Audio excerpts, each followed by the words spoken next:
What is going on, everybody? It's your boy Abdullah coming at you with another video channel. Welcome back to the Brown Boy Sports Talk, and I'm here with my best friend Raza. Raza, how you feeling today, buddy? Man, I'm feeling great. We 5-1. It's raining outside.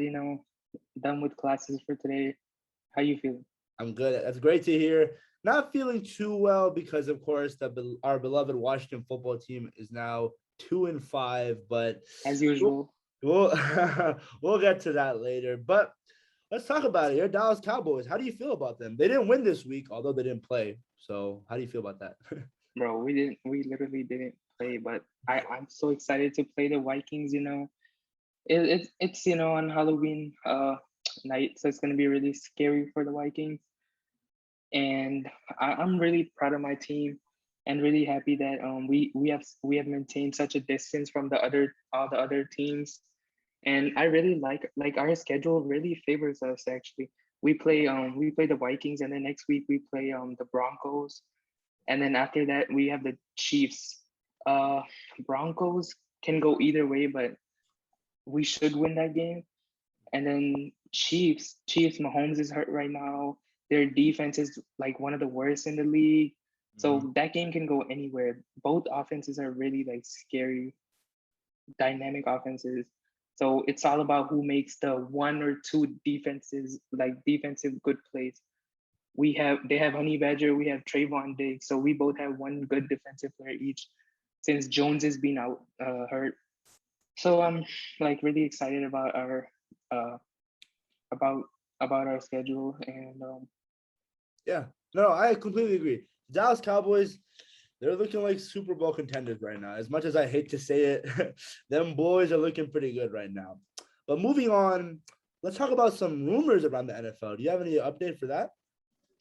yes, so reportedly Deshaun Watson wants to go to Miami. The reported package is Tua, two first round picks, and one third round pick. Miami wants to do that because obviously Deshaun Watson is regarded as a top five quarterback in the league. Uh, One of the best college quarterbacks ever. So But the let's talk trade about it. package, But let's yes, talk go about ahead. it. What do you think his value is? Because regarding to his off the field issues, that's something that really needs to be taken seriously when it comes to trading for him as an organization, especially like the Miami Dolphins. Absolutely, I agree with you. But when you see on the field, he's a top five quarterback. That brother can ball. He can ball. He's gonna bring in the wins. He's gonna bring in the culture that we talk about in sports. He's a winning player. He's won in college. He's won in the NFL.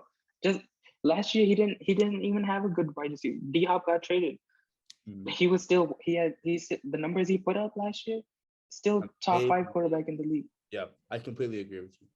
And coming into tonight, we have our Monday Night Football matchup: the Saints versus the Seahawks. What do you think about that?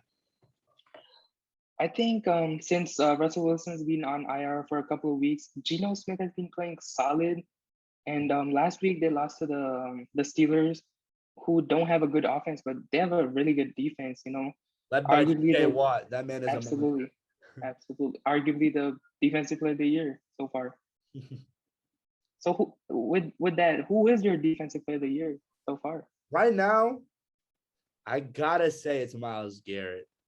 That That's man, good. he is a man amongst boys. And 4.5 sacks in just one game. The man is just unbelievable. Another reason why the Cleveland Browns have a top 10 defense. Who do you think is the leading candidate for Defensive Player of the Year? For my candidate, I would say Trayvon Diggs. Oh, that Trayvon sounds a Diggs little biased has right there, buddy. But Hey, the numbers back me up. Trayvon Diggs has 7 interceptions in 6 games. The Cowboys are ranked number two on defense on Pro Football Focus, and Trayvon Diggs has literally been balling. He's been locking down everyone. Just the way he's a wide receiver who became a cornerback in college. Mhm. He's just like his brother. He plays the position basically like a wide receiver. Like whenever it seems like whenever the ball is tipped or it's not thrown like on target, he seems He's to always somehow there. I get the completely, ball. yes, Yeah, yeah, yeah. I completely agree with you. Trevon Diggs, he, as much as I as much as I hate him because he's a Cowboys player, he's been balling this year. But moving on, let's recap Week 7 with a surprise. Well, not a surprise win, but an amazing win by the Cincinnati Bengals defeating the Baltimore Ravens in Baltimore 41-17. And we got to talk about that boy, Jamar Chase from LSU. Mama, that's a bad man. Rookie of the year. Rookie of the year for sure. He had over 200 yards, 8 receptions, a really good game against that Ravens defense. Had an 82-yard touchdown guarded by Marlon Humphrey, just broke 3 tackles into the end zone. Joe Burrow had an amazing game as well. CJ Uzomah on National Tight Ends Day played great as well. Joe Mixon still proving to everyone that he can still play good, and I have him on fantasy. So shout out to Joe Mixon. He is the man. But now they really have a good chance to win this division because Cleveland and Pittsburgh aren't doing as well. Cleveland are dealing with injuries, as you know, Raza. And the Pittsburgh Steelers, well, Ben Roethlisberger is just getting up there in age. Their defense is still good, however. Do you think the Bengals are favorites to win the AFC North? Since you said Mixon's on your fantasy, I gotta say Jamar Chase is on my fantasy. He had like a lot of points. He won me the fantasy game, so I'm really happy about it. Coming back to the division, are they favorites to win the division? I would say no, because they're a young team. Young teams can, it's up and down. The season. Taylor, I agree. Yes, exactly. And Lamar Jackson's he's an MVP. That's all you need to know. He's a proven quarterback in this league. They have a legit defense, a top 10 defense in the league, led by Marlon Humphrey. And I don't trust the young team. I mean, like they're legit, but they still lost to the Colts. They beat the Jaguars, but it was last-second field goal. They lost. And then again, they lost to the Packers, and when like 4 field goals were missed. And then I'm not too worried about when we talk about the Ravens, I'm not too worried about the Ravens because like it's a really long season. You win some, you lose some. Like thinking about last year when Tom Brady and the Buccaneers, they lost to the Saints 38-3 last year, and we all were saying that are they gonna go down? But no, they lost. It was bye week next week. And then they just took off. They won the Super Bowl. So it's a long season. I completely agree. But the Bengals, they look like they can be a real threat in the AFC. And we just saw the Chiefs. They're not doing as well as we thought. They're at 3-4 right now. So the Bengals, they're the real deal at 5-2. Moving on to the next game, the New York Giants, our beloved favorite division rivals, beat the Panthers 25-3, and the Panthers lose their 4th game in a row. Sam Darnold got benched for PJ Walker. It's just not looking good for Carolina right now. Do you think trading for Sam Darnold was a good move by the Panthers, Raza? It was. Like when he was with the Jets, he did not even have like the weapons he has now. I know Christian McCaffrey is hurt, but he still has that weapon. When he was playing with the Jets, they had a trash O-line. Mm-hmm. They literally had they had no weapons. He was seeing ghosts with the Jets as well. Exactly, bro. Like I just like that team is kind of exciting when McCaffrey comes back. Mm-hmm. I just feel bad for McCaffrey. He's always hurt, and I just want to see him play good. Yeah. And they traded for Stephon Gilmore. They still have DJ Moore, Robbie Anderson. They still have Brian Burns off the edge, and that defense is pretty good as well. They started off high at the beginning of the season. But the Giants, they're now 2-5. Daniel Jones had a one-handed catch on a trick play. He looked like OBJ in 2014, and I still can't. I don't want to talk. I don't want to talk about that OBJ catch because it came But the Panthers, I don't know, man. They're falling off. They just lost to the Giants in Meadowlands, so I don't know what to say about them. But the Giants, I still think they'll be a top 5 or top 10 team when it comes to the draft pick selection. They're not good as well. But yeah, moving on, we have the Titans and Chiefs. And what did you think about that game? Man, I looked at FanDuel. The over/under for Derrick Henry was 126 yards. That's crazy. 126 He's so consistent. He's the best running back in the league. The best running back. Absolutely. Hands down. He's a lock Hall of Famer for me. Man, it's so hard. 266. What is he? 6'5", 6'4"? 6'4", around that. Yeah, it's so hard to get him down, man. I don't think I've ever seen such a big running back, man. He's literally like a linebacker built running back, bro. Yeah, Like, and then moving on to the Chiefs, like Mahomes got hurt, although he is a top three quarterback in the league, and their offense has obviously been great over the last like 3 years. But the problem I think with them is that their defense is so bad, just like it was when Mahomes was a rookie. I think like there's too much of pressure on Mahomes to yep, make the hero plays, yeah. so that his defense doesn't have to do too much. But then since he like tries so much, he's obviously gonna throw picks, and he's been kind of like He he leads the has like league in the interceptions. He leads the league in interceptions this he year. does, but like I don't like. It's not like he's throwing bad balls. It's about luck too. Last week there was like he threw a ball and it hit Tyreek Tyreek's Hill hand. and Kendall It Fuller went out. Yeah, intercepted it. And the pick six against the exactly. Like Bills, that was Tyreek Hill's fault as well. But do you think the Chiefs dynasty is over? no, I don't think it's over, but it's not gonna be easy anymore. Bucks are not going anywhere. Josh Allen signed a 6 year, 250 million. He's not going anywhere for the next 6 years at least. Lamar Rain is Jackson. not going anywhere. Yeah, Lamar Jackson not going nowhere. Uh-huh. Lamar just beat him. Lamar just beat the Chiefs this year. They're not going anywhere. Uh, It's not over. They need to make their defense way better. They need to focus on their picks, draft picks. They need to focus on the I, defensive side of the ball. yep. They have two great defenders in Honey Badger and Jones, but Mhm. everyone else they need to make them better. Yeah. And going back to when the Chiefs were in the Super Bowl, not too long ago, that Chiefs defense didn't have to be elite, it just had to be average. But this Chiefs defense is terrible. Ryan Tannehill cooked them up. AJ Brown had an amazing day, and Derrick Henry, of course, just the typical thing of going off. Now, at 5-2, the Titans stand. Do you think they're a real threat in the AFC? Absolutely. Absolutely. Tennessee is really hard to beat, especially if they're playing at home. Like who's stopping? Like when it's so hard to play defense against them. Derrick Henry's a monster coming like downhill on you. It's really hard to tackle him. And then you got Julio Jones, and you got AJ Brown, like one of the like A top top five 10 duo receiver duo. in the league. Yeah, Yeah, I exactly. Like completely it's agree. like yeah, the safety is gonna come up try to tackle Derrick Henry. That leaves them one on one, Yeah, which like Ryan Tannehill can go off. Exactly. yeah, I completely agree. The Titans, they're also the real deal. And moving on. And one thing I wanted to add about the Chiefs game. Oh, go ahead. Yeah. So the Browns are the Tennessee Titans are number one running the ball. Number two is Cleveland. Number three is Dallas. If you look at Cleveland, they have Chubb and Kareem Hunt, although they're hurt right now, but they have two people. The Dallas Cowboys, my team, we have Pollard and Zeke, obviously. The Tennessee Titans only have one man. One guy. He's leading. He has his team leading in rushing yards. That's And crazy to rushing think. yards after contact as well. Man, he's crazy, He man. is Hall of that Fame. guy. Derrick Henry is a man among sports. But moving on, Absolutely. we got to talk about the devastating loss by my beloved Washington football team, losing 24-10 in Lambeau.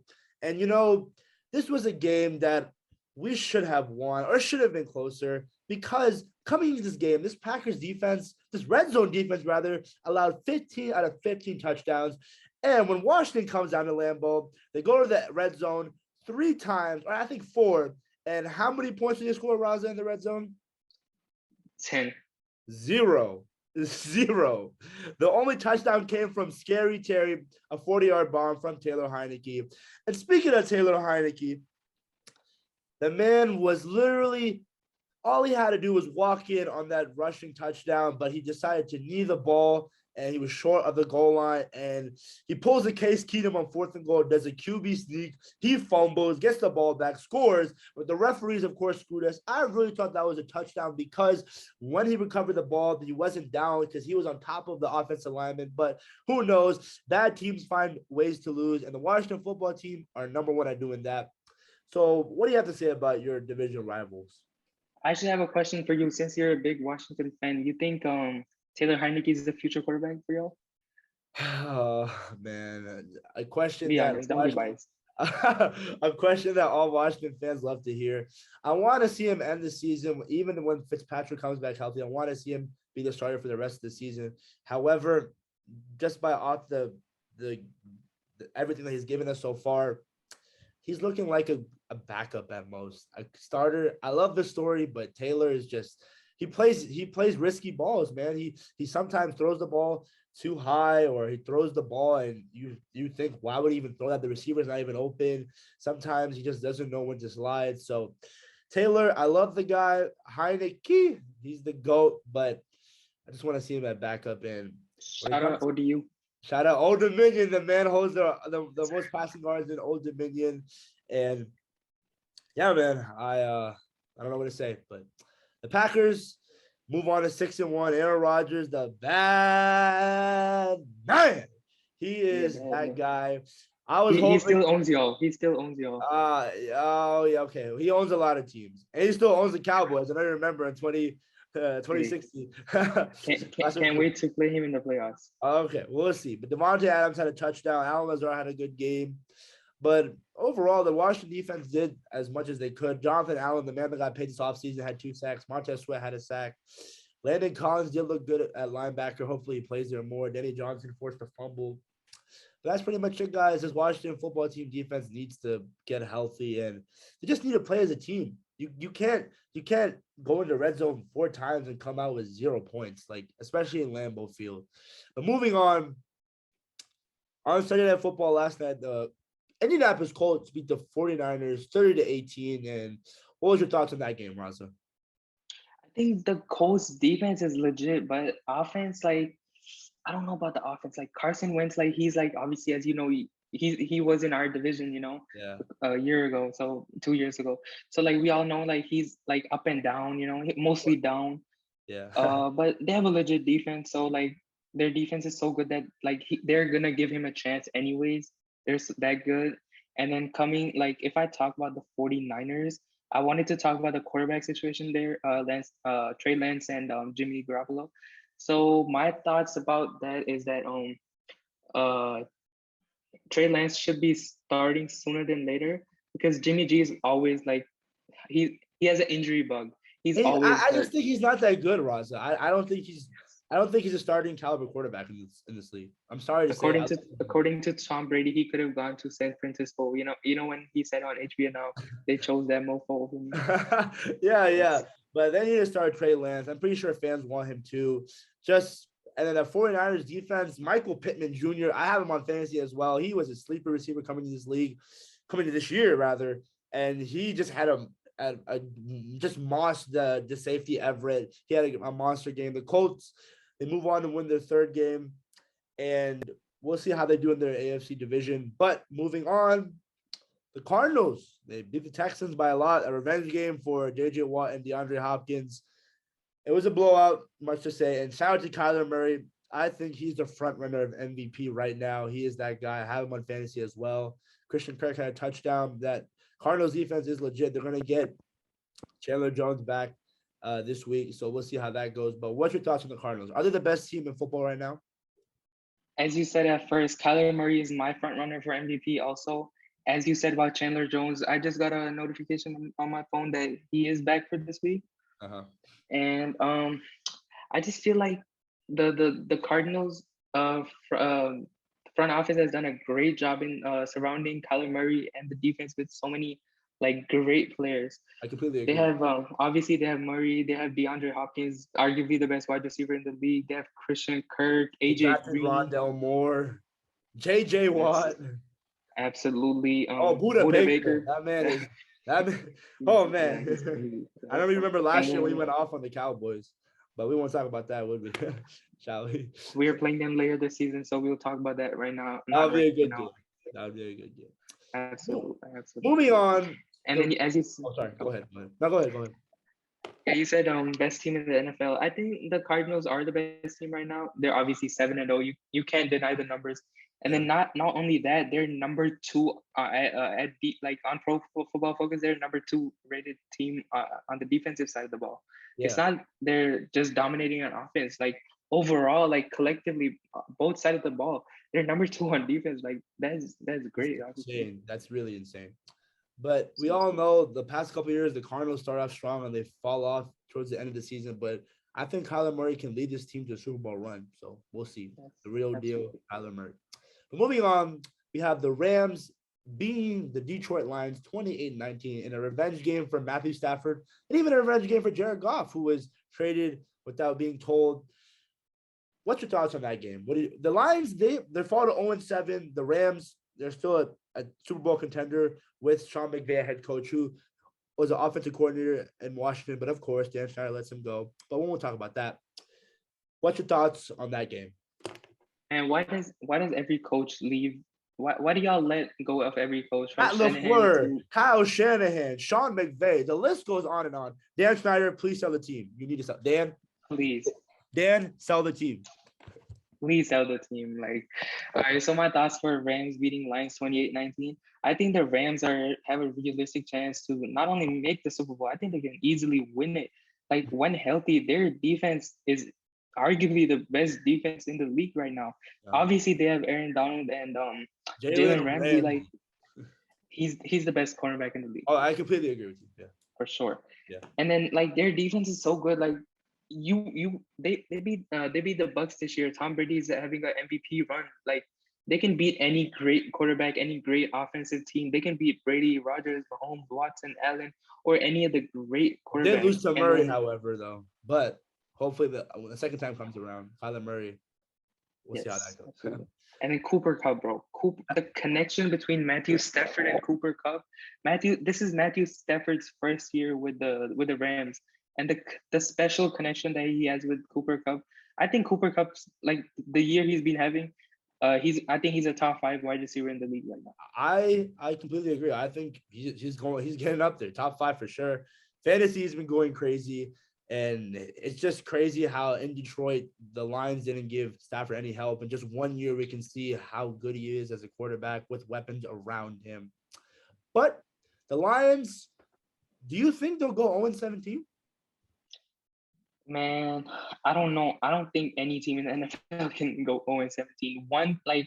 They'll have one good game. The other team will make some mistakes. There's no way you lose all 17 games. That's rarely happened in the NFL. I think they'll win like 3 to 4 because they've been really close. The first game against the 49ers, they almost came back. This game, they were leading in the fourth quarter. But, of course, Jared Goff throws a costly interception, Jalen Ramsey in the red zone. And they're just a really young team. Dan Campbell, I really like him as a head coach. Literally was crying at a post-game interview. So we'll see. I think they have a bright future. It's just they're a really young team. Moving on, the Tampa Bay Buccaneers, the reigning Super Bowl champs, destroyed the Chicago Bears. And I want your thoughts on that. How did you think Justin Fields did against that Buccaneers defense? Man, not even arguably, Tampa Bay is the best defense against running the football. So you have to throw it. And then since Winfield and Murphy Bunting are out, they literally have a man, Richard Sherman, who wasn't even in the NFL last year. He's literally starting for them. Okay. And then I think that Tom Brady, congrats to Tom Brady, 600 touchdowns, man. Oh, did you see Mike Evans gave the ball to the fan, and then Tom Brady gave him like 2 jerseys and like $1,000 worth. Yeah, shout out to Tom Brady. He is the man, class act, GOAT, of course. He's a GOAT. Yeah, absolutely. He's doing it at 44. It's just mind-boggling. Crazy. Right? And then I think that like Tom Brady historically struggles with the teams that rush him. Good pass such rush. As the Rams. Yes, pass rush. Rams, Bears, and Saints. Like, we all saw last year how the Saints beat the Bucs twice, not once, twice. Not because Drew Brees and the Saints played great on offense. It's just a defense. Tom Brady always struggles. He's the GOAT for real. Of course. But then like he always struggles when there's pressure. There's pressure on him. He's not that mobile, especially at 44. He doesn't have that. Absolutely. But their O-line's been playing so much better than they played last year, I think. Of course. They've been protecting the man, great offense. I agree. But talking about the Chicago Bears, fans want Matt Nagy gone. Justin Fields he was getting pressured all day, throwing interceptions after interception. But the one bright spot we could talk about, Khalil Herbert, their running back, the former Hokie, who I saw in person when VT played UNC. He was there in the stands. But shout out to Khalil. He had a pretty good game. I'm pretty sure he had over 100 rushing yards, if not just a little less than that. So that was a bright spot. But when Damian Williams and David Montgomery come back, we'll see how his role is in the running back room. But yeah, like I said before, that Bucs defense, JPP, Ndamukong, Levante Devin White, the best middle linebacker in the league, arguably. They've been playing amazing. So do you think they're favorites to win the Super Bowl in the NFC or just win the NFC in general? Man, how can you go against the GOAT, man? Of Like course. they literally have the best, arguably the best offense in the league, and that their defense, the only weak point they have in their defense is the secondary, but that's because Winfield and Marvin Bagley are out due to Yeah. injuries. But then they have a bye week coming.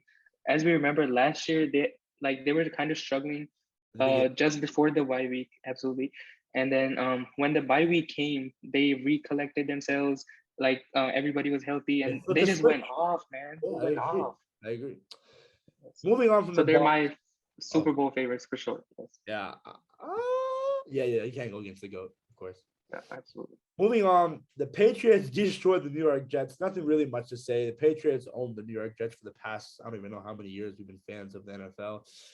Zach Wilson did not look that good, although he hasn't been looking that promising this year. Robert Saleh, I still think he's the right coach for the Jets. They still are. Same thing with the Lions, a young team. But do you think the Patriots are going to make the playoffs this year in the AFC? First of all, I agree with you that Robert Saleh is the real coach for them. He deserves that job, and like they just don't like other than like DJ Moore, like they don't have that much talent on the offensive side of the ball. And now since Zach Wilson's hurt, I don't know where the future is going with that team. As Wilson's out for like 2 to 4 weeks.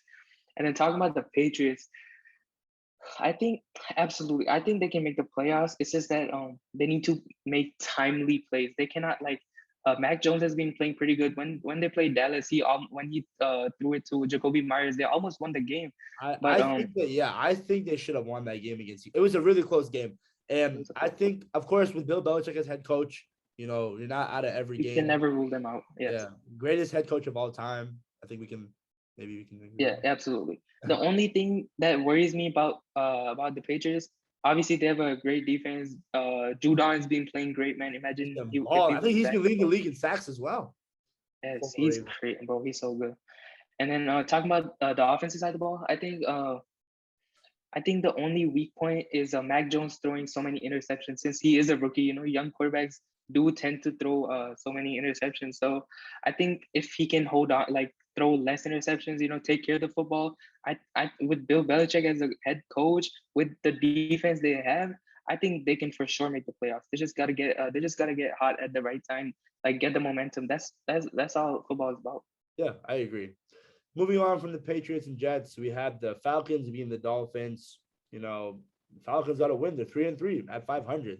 The Dolphins fall to 1-6 and a dramatic fall off from last year Dolphins team to now. Do you think they should move on from Tua?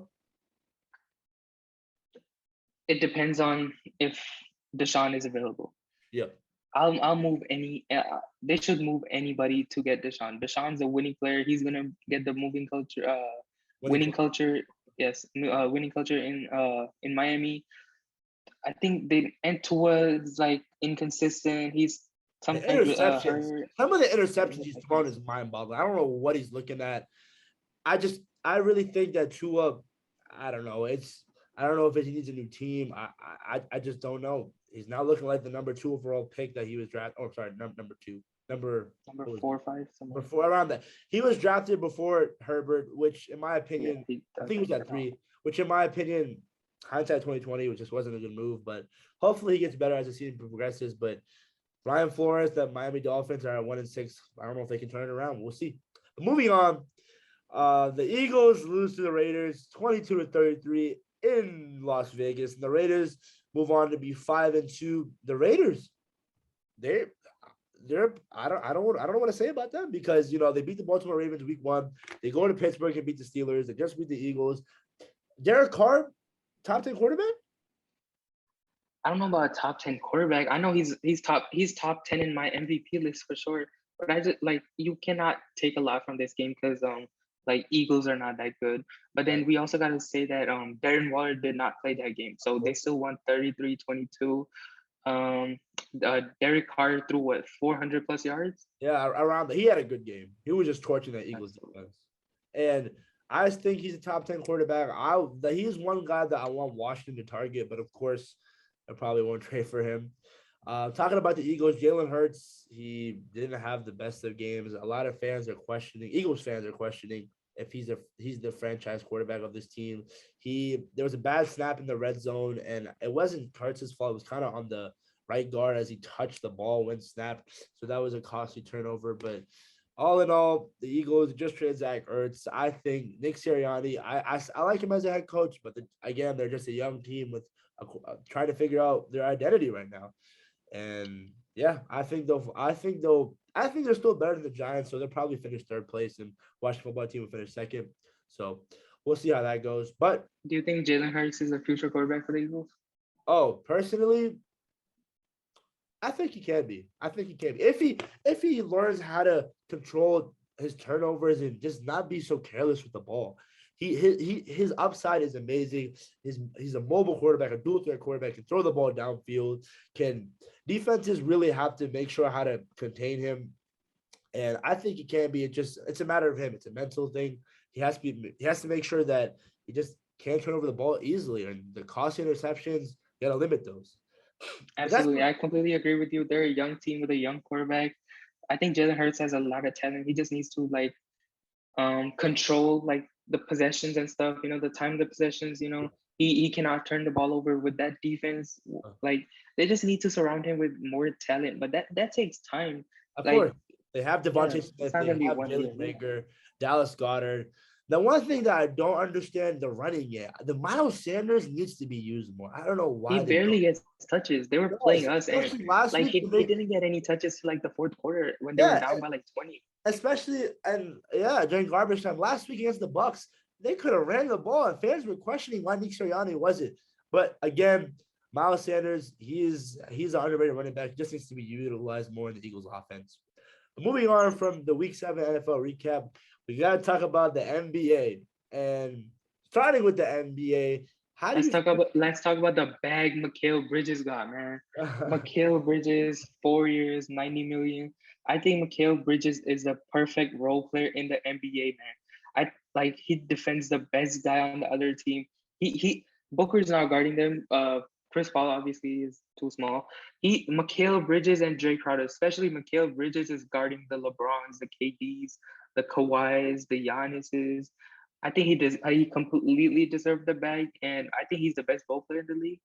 And then when we talk about the offensive side of the ball, I think he's 38% from three, which is really good. Well, he's been balling out for the Hornets. Yeah, I completely agree. For the Suns, yes, absolutely. Yeah. Oh, sorry, the Suns. Sorry, I was thinking about the other Bridges. Now, moving on. Let's talk about your Lakers. How do you feel about them? They finally won a game last night. It was a thriller. John Morant missed his a free throw, and they ended up winning by 3? The Lakers won against Memphis. John Morant had a monster game, 42 points. That man, he is going to be an all-star sooner rather than later. But what's your thoughts on the Lakers right now? For sure, I'm not gonna worry too much about the Lakers because it is an experiment because Westbrook is not a natural fit with us because he needs to be in the paint. He doesn't shoot the ball like a Bradley Beal, like a Damian Lillard, like any of the great scorers in the league. He's a good scorer, but he's more of like a smaller, like get to the rim type of guy. Like if he gets to the rim, there's nobody in the league guarding him. But he's then like a smaller Giannis, in my opinion. Absolutely, I agree with you, but exactly. They both are trying to get better at shooting. Westbrook is too old now, but I'm not gonna take too much out of this game. We won the game, so it's good that we're off the mark. Mm-hmm. But injuries, we have so many injuries. THT he's been out for since the season started. He has a broken thumb. He just got his surgery done, so he's coming back. Wayne Ellington's supposed to be back in a week. Trevor Ariza is out for some extensive time. Trevor Ariza and Wayne Ellington provides the spacing we need on the floor with Westbrook, LeBron, AD, and if there's a center, DeAndre Jordan or Dwight Howard, we need the spacing with Wayne Ellington. He shot 43% from three last year, so I've been trying to get Wayne Ellington to play with LeBron for the past 5 years, and then Trevor Ariza is a veteran. His presence, he's he's one of the better 3-and-D guys in the league. And then Kendrick Nunn, he's our backup point guard. He's also hurt. So I'm not gonna take too much out of this game. But man, John Morant is a dog. He, Memphis has a bright future. That's they all I'm saying. definitely do with Jaren Jackson as well.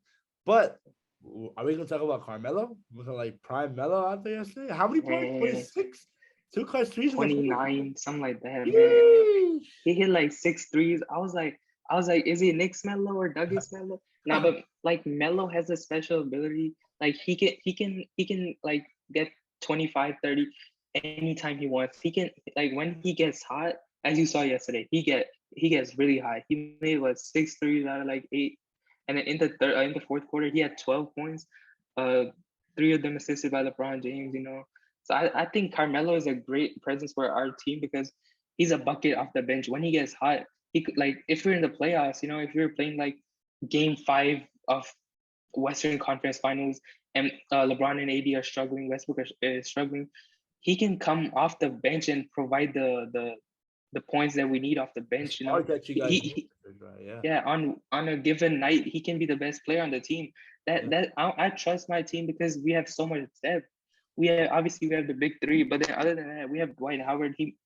We're gonna talk about the top 75 later, but he should have been there. But still, we have Dwight off the bench. We have Carmelo. We have Rajon Rondo. You know, Rondo's been an All-Star before. Rondo could have also been on the top 75 maybe, but Rondo, you know, he's played with some great players. He knows what it is like to experiment. He played with KG, the big three, Celtics, KG, Pierce, and Ray Allen. It was basically a big four. They don't want to say it, but that was a big four. But I think we have so much veteran experience. So Yeah, I agree. like I don't think it's gonna be like I don't think we can be like we have to get better from here. There's no way we lose more games. Yeah. I don't think. Yeah. Yeah, it's got to be some slumps, but come playoff time, LeBron will turn it up, especially with AD. AD, you know, when healthy, he's a top 5 player in this league. I'm pretty sure you can agree with that. Agree with me on that. But When healthy, he's never healthy. crossing our fingers for that one. Moving on, talking about you said it, and it's on the thumbnail. The top 75 list. What was your thoughts on that, and who was left out, and who do you think shouldn't have been on it? Man, I'm actually not gonna say who shouldn't have been on it because I don't want to disrespect the players that are on there. Okay. Since like so many of the players we haven't watched, we don't know how they were. But probably in their era, they were really good players. Obviously, that's why they're in the top 75. But I'm just gonna say the players that I thought should have been on there. I think Dwight Howard, man, he's the first name that comes to mind, bro. He's an 8-time All-Star, 3-time Defensive Player of the Year. That's like second to only, I believe, Ben Wallace and Mutombo have 4 Defensive Player of the Years. So he has 3. So our from 2008 to like 2012, before he came to the Lakers, he was the best center in the league. He was so dominant. He took that Orlando Magic team to the finals. He beat LeBron James in Cleveland. He played Kobe, rest in peace, with the Lakers in 2010, 2009. Mm-hmm. And then they lost in 5 games. It's Kobe, you know. But Dwight Howard, man, people I think we only like the young generation, they have the taste that he played for the Wizards, the Hornets, the Yeah. Lakers 2 times, Philly, The the Rockets. Hawks. He moved around. Yeah. Yeah, the role player. Yeah. And then the video that went viral of him making skyhooks from half court. Like supposedly he doesn't take it seriously, so they didn't want to put him on there. That's what I've heard. The rumors is that that's why he wasn't put on the 75 team because he doesn't take basketball too serious. But man, he like the numbers. I don't even need to say anything about him. The numbers talk for itself. Yeah, and there was a news came out that the Kyrie Irving was supposed to be on the top 75 list, and the NBA decided to take him off. What was your thoughts on that? And where is Kyrie Irving? Do you think he'll be back this season? Do you think the Nets are gonna need him come playoff time, come regular season? I think Kyrie Irving is gonna be back this season. I think he's gonna be back before Christmas when he's if the Nets, because he's not there. So KD and Harden will, whenever they lose a game, the media is going to be like, "Did you miss Harden? I mean, did you miss Kyrie?" They're always going to be talking about Kyrie. So I think if they lose like a couple of games before Christmas, Kyrie's going to see it. Kyrie's going to be like, "Man, I think they need me." He's probably going to sacrifice and take the vaccine and come back to the Nets and play. And without him, I can see them getting out of the East because obviously Harden and KD are top 5 players in the league. So I can see them getting out of the East. But whoever comes out the West, whether it's the Lakers or someone else, I I, I don't see them beating. I don't see the Nets winning the championship without Kyrie. Uh, He's like, if Harden and KD have an off night, you can literally put the ball in Kyrie's hands. He's a bucket, the best. He has the best dribble moves in the history of the NBA. Like the way he finishes the ball around the rim, left hand, right hand. We all remember the Game 7 shot that he made with Cleveland over Steph Curry. That that's a Game 7 with 58 seconds to go. No, Steph, the best shooter in the league, cannot make a shot. Klay Thompson can't make a shot, although he had GOAT on his team, but still he made the shot, and he's a great player. I think he should have been on there. What do you think I about that? I think he should have been over Damian Lillard. I Oh, I I know you're a big Damian Lillard fan, but if we talk about it, I think Kyrie Irving has more accolades than Damian Lillard, and and just more of the impact of the game. We can all agree Kyrie has made more of an impact. Is that not true? Kyrie over Dame, man, I don't know. So you think if all right, let's talk about it. Kyrie Irving gets drafted in 2011 from Duke, #1 overall pick, comes into the league. 2012, the Cleveland Cavaliers, they get the #1 overall pick, right? Uh-huh. That means that they weren't too good. 2014, they get the #1 number. In 2012, they drafted Bennett. In 2014, they drafted Wiggins, but then LeBron was coming back home, so they traded Wiggins and Bennett, both of them, for Kevin Love. And then when LeBron came, they made it to the finals 3 times in a row before he demanded. They made 3 finals in a row, won 1 championship before he demanded the trade to Boston, and then they got IT for it. That was a disaster for Cleveland. But Kyrie goes to the Celtics. He gets hurt. They go to the Eastern Finals, Game 7. They lose to LeBron, and then Kyrie comes back next year. Kyrie and Gordon Hayward, they come back next year, and they get out. They're up 2-0 to the Bucks in the second round to Giannis, Semifinals. and then they lose the next 4 games to lose the series. So and then he goes to the Nets. The Nets, they always seem to with his first year when KD wasn't even there, his first year. So he seems to play. The team seems to play better when Kyrie's not there. That's the trend in all 3 teams that he's been. While coming to Damian Lillard, he's arguably you could argue he's the best point guard. No disrespect to Steph Curry. Steph Curry is obviously great. I think he's the best point guard And the right best now. shooter of all time. Second, yeah. Oh yeah, not even close. Second best point guard ever. He could possibly pass Magic one day, possibly. Awesome. But Damian Lillard, the impact he has on the game, the Dame time, the shot over Paul George, the goodbye, the shot against But Houston in 2014. let's talk about it. That hasn't led him anywhere. Besides going to the Western Conference Finals, being swept by that Warriors team in 2017? Yeah, the Warriors team that went 73-9. Yes, that Yeah. team. And then if you think instead of Kyrie, if LeBron had Damian Lillard, you don't think Damian Lillard would make that shot? You don't think they would win the championship? I mean, it's a hypothetical. I love Dame, but we can all agree that if he stays in Portland, he's not winning a ring. That's true. Is that wrong? You're absolutely correct. He's not winning the championship unless they pull off like a stunning trade or something crazy happens. They're not winning the championship. Yeah, unless Dame, Especially with the Lakers, especially with the Clippers when Kawhi's back. With they have no Nurkic is not guarding Jokic, and then who else? The Suns, they can't beat the Suns. They're not beating the. I don't. They can beat the Jazz, but I don't know. I don't They don't play no defense. That's the thing. defense. Yeah, I agree with that. But yeah, moving on, top 75 list. Dwight should have been on it. I think Kyrie should have been on it, but overall, pretty good list. Proud of the NBA for getting that out. Moving on, let's talk about the Warriors. What do you? I wanted to ask you. What do you think about Klay Thompson for top 75? Oh, Klay, I think a lot of people just haven't. It's just recency bias, I'm pretty sure. If Klay was healthy right now and was still playing the same like he was in 2016 and 2015, dropping 37 in the quarter, That's crazy. That's crazy number. 60 with 3 dribbles. No one else has done that in the league. Now, granted, when Clay comes back, hopefully he comes back to at least 100%. Even 90% would be good. But I think he would have been on it if he was healthy. And a lot of fans are calling him injury prone. And Clay Thompson is that guy. I think he should have been on it, but people just, I mean, the NBA just a lot of recency bias. Recency bias. Yeah, Yes. I agree. But moving on, let's talk about the Warriors. Steph Curry is looking like an MVP candidate. Can we say that? Absolutely, man. I like not even just Steph Curry, the way the whole team is like playing around him, man. Have you Jordan Poole is my sixth man of the year because you have to you can start half the games and then come off the bench half the games because when Klay Thompson comes back around Christmas, we all believe that Jordan Poole's gonna go to the bench.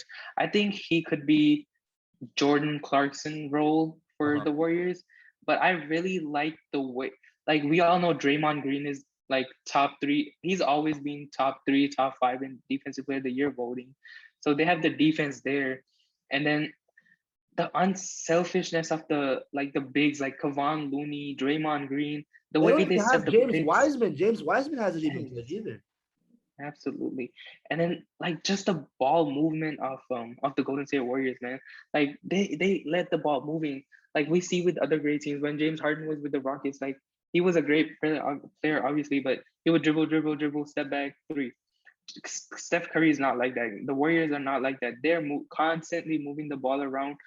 They're giving so many chances to young players. Like Juan Toscado Anderson's been playing really good.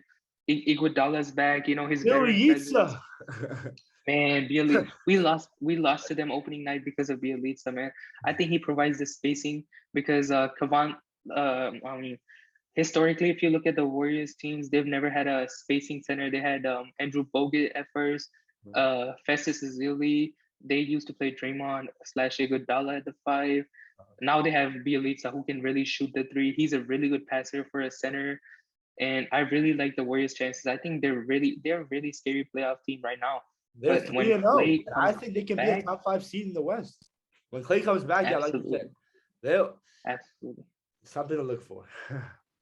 But they can beat anybody in the West. Oh yeah, for sure. But moving on, let's talk about Marvin Bagley. Second overall pick in what, 2019? 2018 or 2019. Picked over Luka and Trey.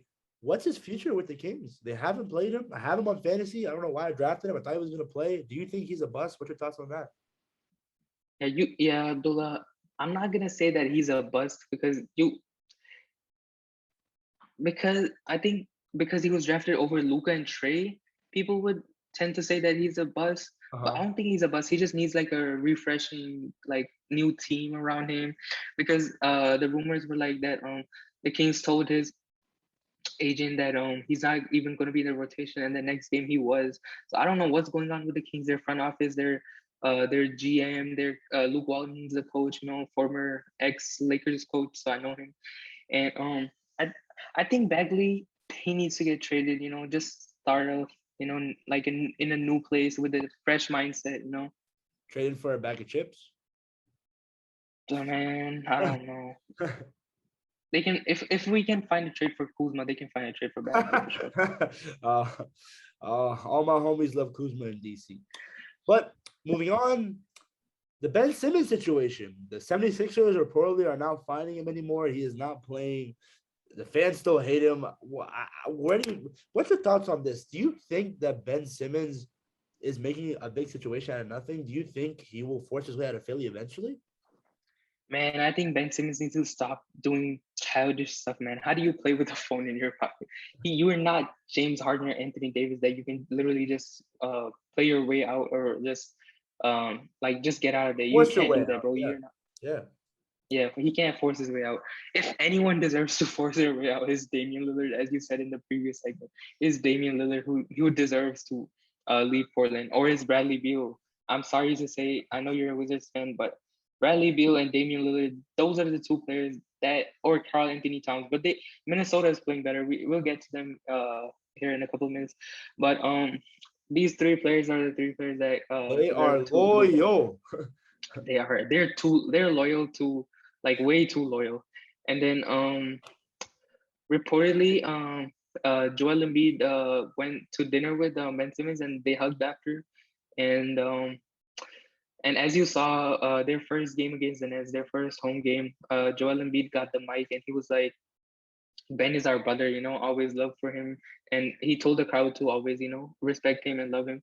So I think that's a positive thing for the 76ers. I think like they know now that the players they want, like Damian Lillard, Bradley Beal, they're not available. So they're being smart. You should rather keep him, you know, basically make up with him, and don't trade him until you get the absolute perfect trade package for Ben Simmons. But I don't think you can fix that relationship. I'm sorry. After all this drama that's been going on, I think the best thing for both parties is just to trade him.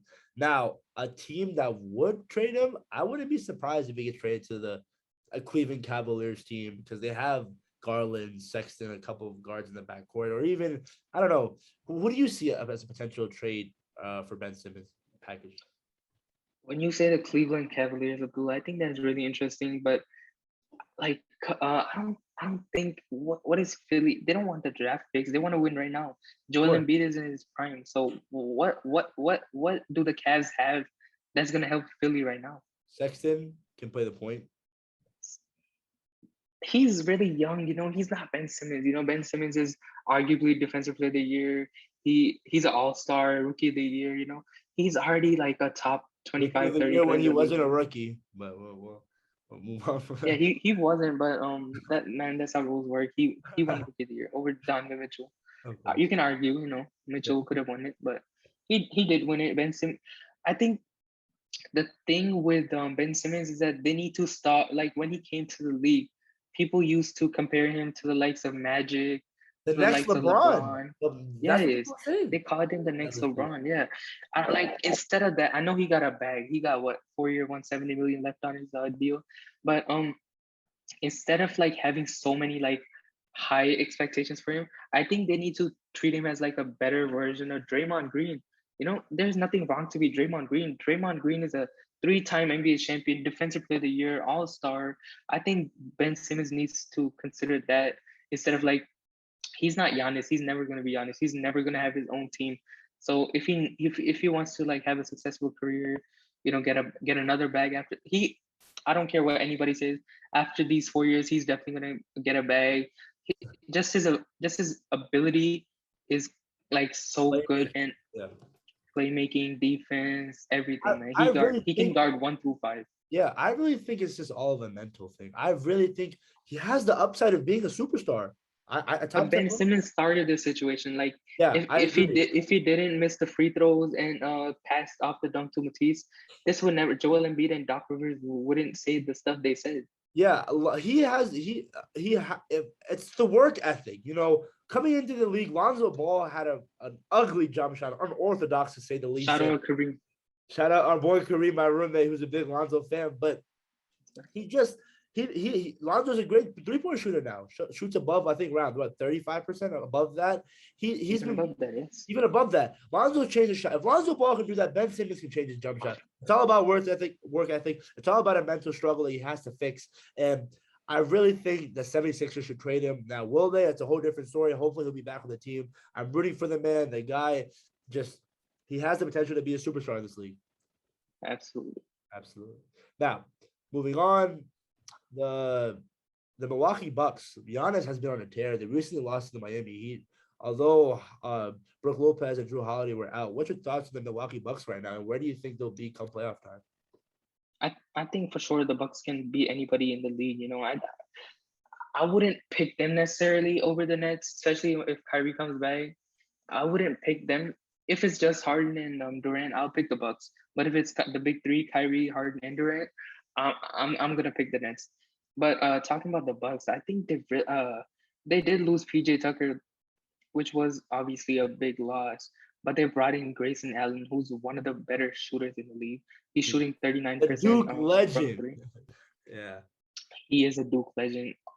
Also, he fouls the hell out of people sometimes, but that's fine. I agree. Yeah, he's had a history of being a dirty player. But yeah, the Milwaukee Bucks. Even in summer league. Yeah, the Milwaukee Bucks, they're looking like they can run it back to the finals. Now, And he got a bag. Great shout out Grayson Allen. He got a it's bag. not Grayson Allen. Yeah. Let's talk about some other teams in the Eastern Conference. The Chicago Bulls. They are now 3-0, led by Zach LaVine, who's been on a tear. Lonzo Ball, Alex Caruso, the man you know the most, Nikola Vucevic. What's your thoughts on them right now?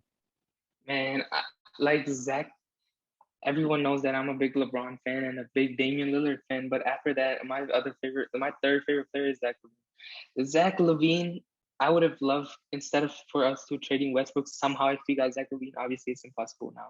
But Zach LaVine, man, I don't know if there's anything that he cannot do on the offensive side of the ball. He's a 3-level scorer. He can get to the rim anytime. He can dunk on anybody. He's dunk contest winner, so he can obviously dunk. He shoots more over 40% from the three. He's a great mid-range shooter. He needs to get better at defense a little bit, but I think they surrounded him. It took them a long time, but I think they surrounded him with good pieces. With a very good center in Vucevic. They have DeMar DeRozan, one of the better wings in the league. Lonzo Ball is getting so much better. Lonzo Ball is a great passer. Lonzo Ball can really defend. They also got Alex Caruso, who I think is an underrated pickup because Caruso is really good at defense. He's almost when he was with the Lakers, he was like a 42% 3-point shooter. And he's gonna give it his all the time, every game. He's gonna give it he's a fan favorite, as we all know. Shout out Alex Caruso. And do you think we just saw Lonzo Ball had a triple double? Do you think Lonzo will ever be an all-star in his career? I don't think Lonzo can be an all-star, but he's always gonna be in the especially with the talent they have, I don't think he can be all star because he's not gonna have the opportunity to be all star because he's the fourth option basically because Zach LaVine, Vucevic, and DeMar are better than him. But I think he's a fantastic. He's one of the better role players in the league. I think he's gonna have a major role on the Bulls, who are really underrated. I think the Bulls, their ceiling. I honestly, I won't be surprised if they made the Eastern Finals. Oh wow. I say their ceiling Big is expectations. I think their ceilings at most is at 4, and then their floor is the 8th seed. But moving on, let's talk about the Dallas Mavericks. What's your thoughts on Luka Doncic so far? And do you think that Jason Kidd is a right fit for them when it comes to offensive side of the ball? I was watching their game against the Hawks a couple of days ago. They were playing Trae Young and the Hawks. Luka, obviously, Luka is one of the best players in the league, but best young players in the league. But I don't like. I don't. Porzingis, we all know, is injury prone, so I don't trust him. And then he's too inconsistent. He's a 7'3" guy shooting logo threes. And then I was seeing I was really concentrating on what Jason Kidd does on the offensive side of the ball. I saw Luka give the ball to Dorian Finney-Smith posting up. That's not his game. I know it's a big size advantage because Trae Young was guarding him, but that's not his game. Like that's not his game. That's not the Mavericks game. Your Mavericks game is to give the ball to Luka and basically get out the way or catch and shoot. That should be their game plan, unless they get a second star, because Porzingis is not a second star. Yeah, But Jason Kidd, like I'm sorry to cut you, but Jason Kidd, he's a really good coach. I saw that with the Lakers. He was our assistant coach. He really helped Giannis with the Bucks when he was with the Bucks. He was the coach of the Brooklyn Nets teams that LeBron beat with Paul Pierce, Joe Johnson, Darren Williams, and KG obviously. So he's seen all of it, but he's a really good coach. But I'm not sure if the offense is where it needs to be. yeah. The Mavericks, they need to give Luka help, plain and simple. Yes. And talking about more teams in the Western Conference, the Clippers without Kawhi Leonard, what do you think their ceilings gonna look like? They lost to the Warriors. I think my dark horse for MVP is Paul George. Paul George is after Playoff Kawhi. P. Paul George way off and playoff P. Paul George is arguably not. Kawhi is obviously better, but he's the second best Two-way player? wing in the league. Yeah, two-way player in the league. Paul George shoots 40. He's a three-level scorer, 40% from three, 90% from the free throw line. He's an elite mid-range shooter. He really defends, as I said before. And I think the underrated pickup for them was Eric Bledsoe. He had 20 points last game. Eric Bledsoe he made the all defensive team a couple of times with the Bucks when he was with the Bucks like 2-3 years ago. I think Reggie Jackson's a bucket, as we all know.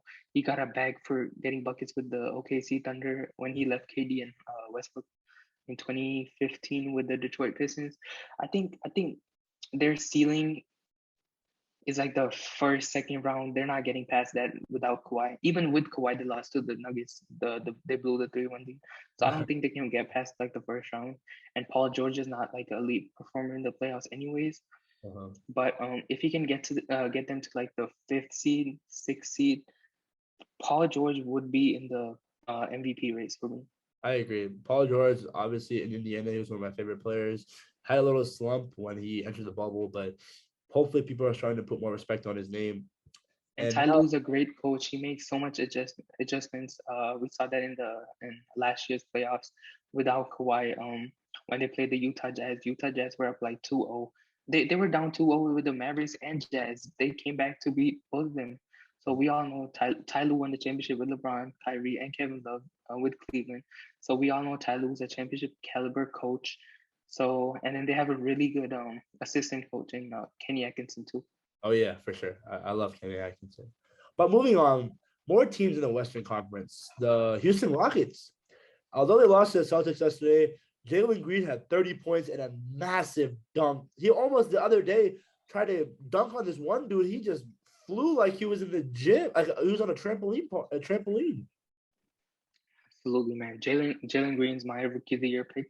Jalen Green, obviously, I'm not comparing him to KD, but Jalen Green is a bucket like KD. He can be the next KD.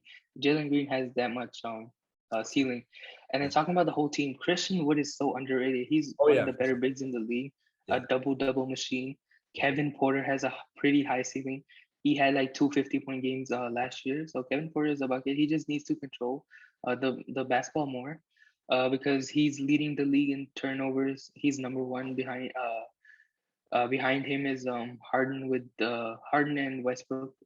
So he has more turnovers than Harden and Westbrook. So he needs to get better at that. But I don't. Obviously, they're not making the playoffs or anything. But in like 3-4 years, they can really be good. But obviously, they're never gonna get past what happened to them. They traded James Harden for basically nothing. They traded him for Oladipo, and then Oladipo's gone. Yeah, and I think they got to trade John Wall eventually because that man's just sitting there. He's getting paid so much money, and they do have Josh Christopher as well, who is pretty promising. They played high school ball together, so hopefully this young duo will lead the league or take the league by storm in a couple of years. I'm rooting for them. But moving on, the Phoenix Suns. Do you think they can make another playoff run this upcoming season? They can make a playoff run, but I don't see them going to the finals again because the West, the teams are always getting better. In the West, we got Jokic. Although they swept them, but we still have Jokic.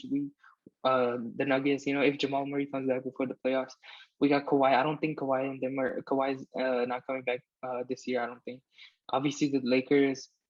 Then we have the Utah Jazz. Utah Jazz is a good team.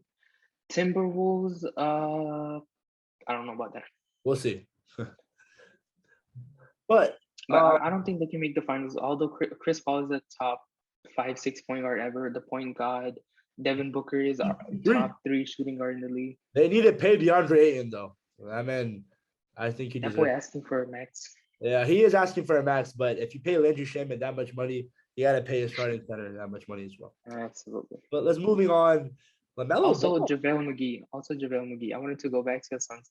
I think JaVale McGee's a really good pickup because last year when DeAndre Ayton wasn't on the floor, they were really struggling because they had their backup center was really trash. He got hurt in the playoffs, but And JaVale McGee's a veteran. He won the championships with the Dynasty Warriors. He won a championship with the Lakers in the bubble. I think JaVale McGee's a really good pro. He's a good man. I've seen a lot of times where he's like a good man. Vlogs, He's a his vlogs are pretty solid nice player. in bubble too. Yeah, I like that. Solid player. He's Yeah. he's really funny. He's like a good pro basically. Of course, yeah, of course. We all love those type of pros. But moving on, let's talk about LaMelo Ball, the best ball brother, of course, out of all three of them. How do you think? Yes. What do you think so? What do you think his ceiling is as a player? And do you think he can lead the Hornets in a playoff run? LaMelo, yes, for sure. LaMelo in the East, LaMelo Ball can get the Hornets in the playoffs. Finally, MJ hit on a draft pick. LaMelo Ball, obviously the best ball brother. He's 6'7" point guard. LaMelo Ball is one of the best young point guards in the league. There's nothing he cannot do. He can obviously assist. He can obviously score. He's a really good leader. He's a really good leader. I think he's really clutch too. Underrated. Yeah, cool. I agree. And then if you look at the East, for the play-in / like the lower seeds, we have the Pacers, we have the Hornets, obviously. Washington Wizards. Washington is not gonna make the play-in. Okay, keep sleeping. I am sleeping. Although y'all might be 3-0, but so we're gonna be 3-0 after we beat Brooklyn tonight, baby. But ain't no way. Moving on.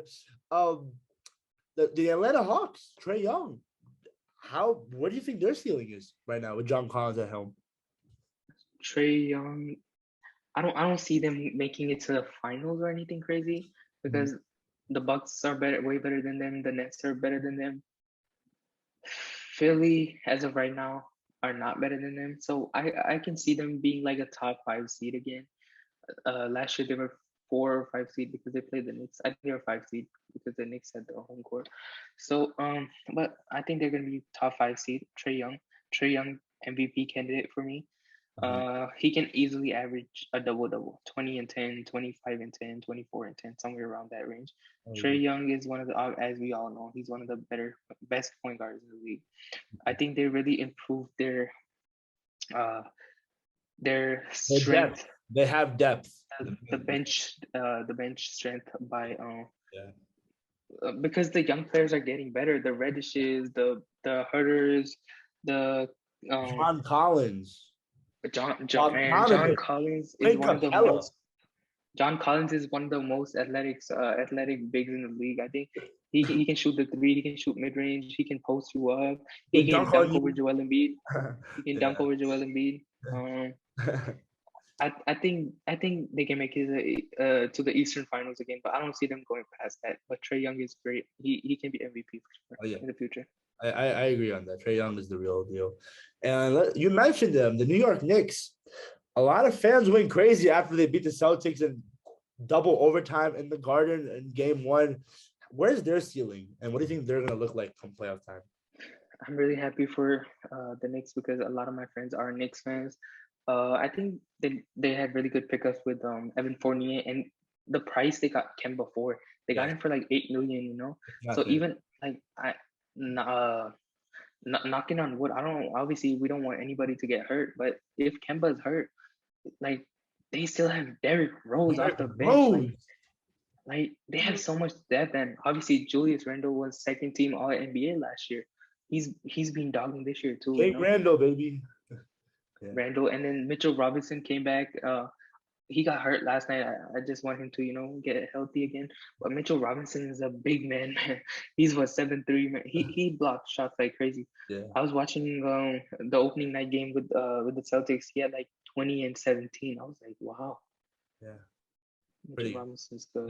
They also have Emmanuel Quickly. They're led by Tom Thibodeau, a good head coach, a defensive-minded coach. So I think their ceiling is the 4th seed, and their floor, I'd say 8 seed.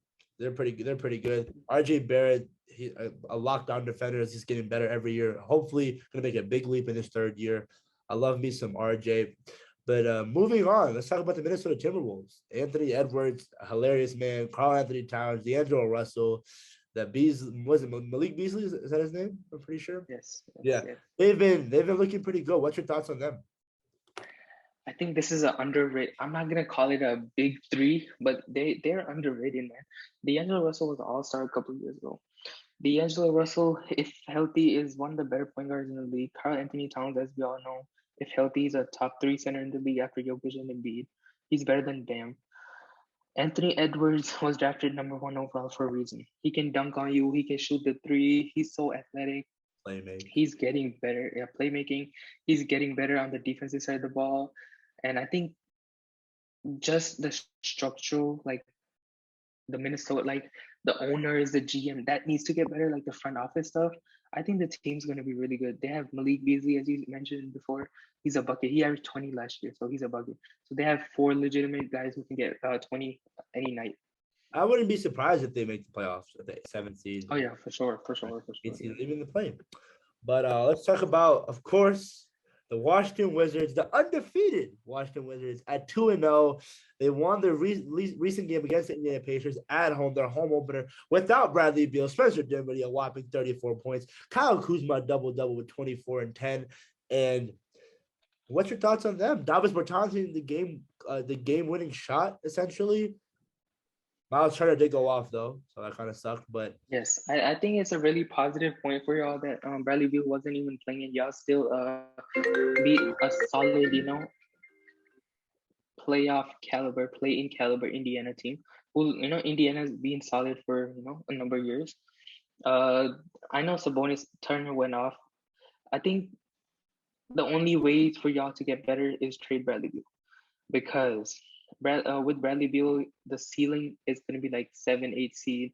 Even if Kuzma develops, even if Rui Hachimura when he comes back from Japan, even if he's like really good, which I think he can be most improved player for this year. But Gafford is really good. Y'all have depth. KCP, Gafford, Montrez is a monster. I be calling him Monstrez because he's a monster. yeah. But the thing with Montrez and like Daniel Gafford is like 6'7", 6'8", isn't he? Daniel Gafford, he's 6'10", around that 6'11". 6'10". Yeah, so like as Bradley Beal said last year, y'all can guard a part card.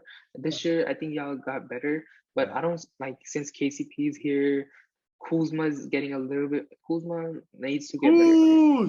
Kuzma is like the underrated piece that y'all got for the Westbrook trade because we all know what KCP is.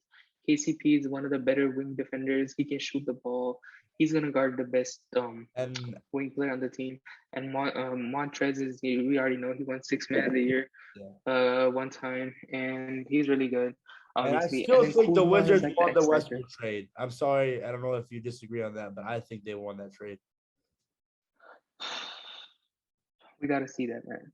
It depends on what the Lakers do. Yeah, if they'll win a ring this year. I'm not gonna say too much. I'm not gonna trash talk on that one because it might.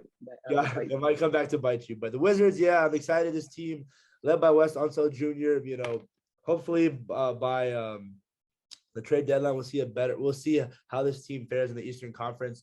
But moving on to our last topic, Zion Williamson. I know you saw him in that commercial, the new commercial with Zach LaVine looking huge, 318 pounds. Most recently weighed at. What's your thoughts on his future? And do you think that he needs to make his way out of the Pelicans like Ben Simmons or James Harden? I don't for the Pelicans. I don't think there's any other problem. But the only problem with them is that Zion is not healthy. If Zion is healthy, I think they can make the playoffs easily. They can be the 7th seed, the 6th seed. I think they have a lot of talent with Nickeil Alexander-Walker, Zion, the former Hokie, Nickeil Alexander-Walker. My bad. Go ahead. BI. They traded for Valanciunas, who's a very underrated center. I agree. Yeah. The perfect trade for the Pelicans would have been Miles Turner. Miles Turner would have been perfect, but Valanciunas is really good. He had 17 and 14, I believe, last night. David Griffin, the GM, he needs to make some better improvements to the team, surround them with more shooting. Because last year when they traded for Steven Adams, I didn't understand. Like the man didn't even play a single game, and they gave him 3 years, $40 million. You cannot do that when you have generational talent like Zion on your team. You need to make the right moves. Build up a team that can help him. Yeah. Steven Adams is not helping Zion. He's a good player. Steven Adams, because Zion lives in the paint. Steven Adams in the paint. I know Valanciunas is the same way, but at least he's a little bit. He spaces the floor a little bit more. But I think they have Brandon Ingram's a bucket all star. They have a good team. Yeah. They have a really good coach. New coach, but it's all about Zion's health, man. Yeah. And I I don't think I don't know if I don't maybe in the future he can get out of there, but not right now. No my way. brother needs to come to DC. You know what I'm saying? But I don't know. I don't know what you're saying. Zion, his upside is a superstar caliber player, as we all saw him in Duke, just being electric and just being a bully on the court. But he needs to get back in shape, and hopefully we'll see him back when he comes back from that foot injury. But that's pretty much it from our recap. Wish him good health. Of course, of course. That's pretty much it from our recap from week 7 of the NFL and the NBA this week. Tune in next week. We'll have another recap of the NFL and NBA. And Raza, I want to thank you again for taking your time to helping me do this. Like I said before, like, comment, subscribe for more NFL and NBA content. We're here every Monday to post. And do you have anything to say out there, Raza, to the viewers before we leave? I just wanted to say, first episode of our new Journey. It was pretty good, but really excited for what the future holds. And thank you guys for watching. Make sure to hit the subscribe button. Of course, guys. And Brown Boy Sports Talk is here to stay. All right, guys. Make sure to like, comment, subscribe for more NFL and NBA content. And yeah, guys, hail to the Wizards and hail to the football team. Cowboys and Lakers. Boo. All right, guys. Peace. All right, peace.